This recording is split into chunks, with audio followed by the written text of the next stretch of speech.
Assalamualaikum warahmatullahi wabarakatuh. Perkenalkan, nama saya Rizky Nurul Afandi dari kelas 11 MIPA.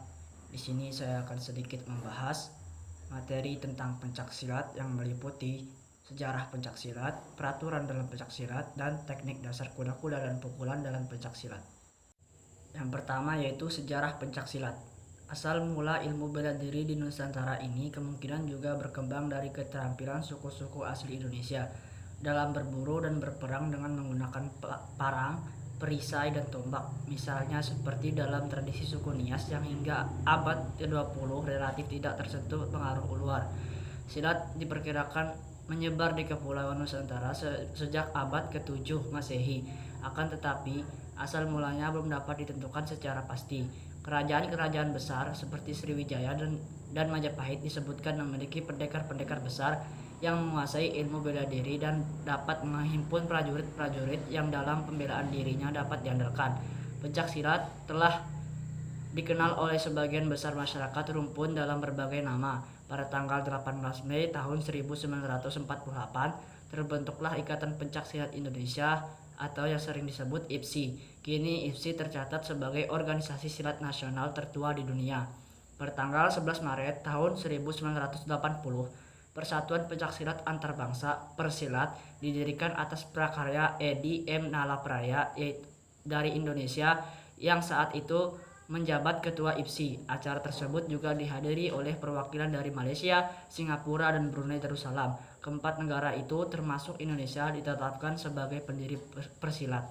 Selanjutnya yaitu peraturan dalam pencaksilat. 1. Aturan bertanding. Kedua atlet silat harus memenuhi pembelaan, yaitu hindaran, elakan, dan tangkisan. Serangan pada sasaran, yaitu tangan dan kaki. Menjatuhkan lawan dan mengunci lawan dilakukan dalam 3 babak. Setiap babak memiliki durasi 2 menit dan diselingi 1 menit istirahat. Setiap atlet diwajibkan melakukan serangan berpola, yaitu mulai dari sikap awal, pasangan, hingga koordinasi gerakan dan kembali ke sikap awal. Yang kedua yaitu peraturan persekoran. Dalam pencaksilat, nilai 1 jika elakan atau tangkisan berhasil dan disusul dengan pukulan yang berhasil masuk ke dalam area tubuh lawan atau teknik jatuhan berhasil dilakukan. Nilai 2 jika serangan kaki berhasil mengenai lawan. Nilai 3 jika berhasil membuat lawan jatuh. Nilai 4 jika berhasil membuat lawan terkunci. Yang ketiga yaitu sasaran.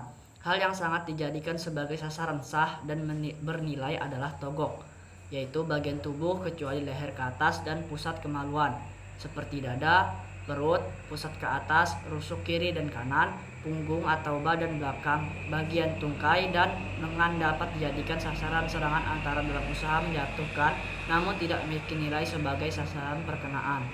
Keempat, ketentuan kemenangan. Peraturan dalam olahraga pencaksilat selanjutnya adalah berkaitan dengan ketentuan kemenangannya. Berikut adalah teknik dan peraturan pencaksilat. Menang angka. Jika juri telah memberikan kemenangan kepada satu pesilat dalam 3 babak pertandingan selesai, di mana pesilat tersebut memperoleh angka yang jumlahnya lebih banyak dibanding lawannya. Menang teknik. Apabila lawan tidak dapat melanjutkan pertandingan dikarenakan keputusan dokter pertandingan tidak dapat meneruskan pertandingan dan atas permintaan pelatihnya. Menang mutlak. Jika pemain lawan jatuh secara sah terkena serangan bahkan setelah wasit menghitung sebanyak 10 detik namun tidak sadarkan diri, menang didiskualifikasi. Apabila pemain lawan memperoleh peringatan sebanyak 3 kali, menerima hukuman didiskualifikasi karena melakukan pelanggaran berat, lalu tidak dapat melanjutkan pertandingan karena cedera atau melakukan pelanggaran tingkat pertama.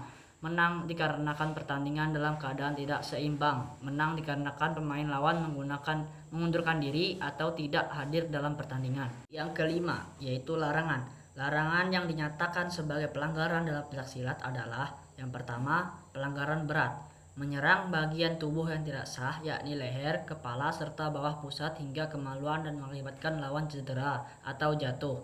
Usaha mematahkan persendian secara langsung, sengaja mematahkan persendian secara langsung, membenturkan kepala dan menyerang dengan kepala, menyerang lawan sebelum aba-aba mulai dan menyerang sesudah aba-aba berhenti dari wasit, kemudian menyebabkan lawan cedera, melakukan penyimpangan terhadap aturan bertanding setelah mendapatkan peringatan pertama karena pelanggaran tersebut, yaitu selanjutnya pelanggaran ringan, tidak menggunakan pola langkah dan sikap pasang, keluar dari gelanggang secara berturut-turut, yaitu dari 2 kali dalam satu babak.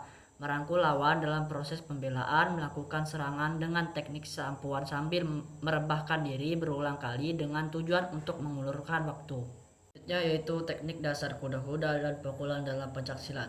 Sikap kuda-kuda adalah posisi menapak kaki untuk memperkokoh posisi tubuh. Kuda-kuda yang kuat dan kokoh penting untuk mempertahankan posisi tubuh agar tidak mudah dijatuhkan. Kuda-kuda juga penting untuk menahan dorongan atau menjadi dasar titik tolak serangan, tendangan, atau pukulan. Sikap kuda-kuda pasang merupakan sikap untuk memulai serangan atau pembelaan yang berpola yang dilakukan pada awal atau akhir gerakan. Sikap pasang ada 3 bentuk, yaitu sikap kuda-kuda depan, pasang atas, yang kedua sikap kuda-kuda belakang pasang tengah, dan yang ketiga sikap kuda-kuda tengah pasang bawah.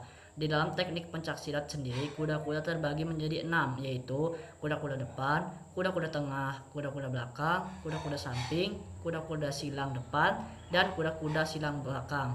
Selanjutnya yaitu teknik pukulan dalam pencaksilat. Teknik pukulan merupakan usaha pembelaan yang dilakukan dengan menggunakan lengan atau kaki untuk mengenai badan lawan. Teknik pukulan sendiri yaitu terbagi menjadi 5 macam.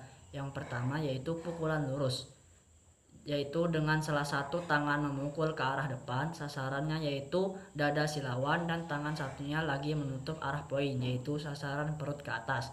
Yang kedua, pukulan bandul, yaitu mengayunkan tangan saat salah satunya berbentuk kepalan ke arah sasaran ulu hati, dan tangan yang satu lagi tetap menutup arah sasaran lawan ke dia. Yang ketiga yaitu pukulan tegak, sasarannya adalah bahu atau sendi bahu bagian kanan, yaitu lawan yang dengan kita yang saling berhadapan, jadi sama-sama dengan bahu sebelah kiri yang menjadi sasaran. Yang keempat yaitu pukulan melingkar, sasarannya adalah pinggang lawan. Pukulan melingkar dilakukan dengan cara menggerakkan tangan secara melingkar.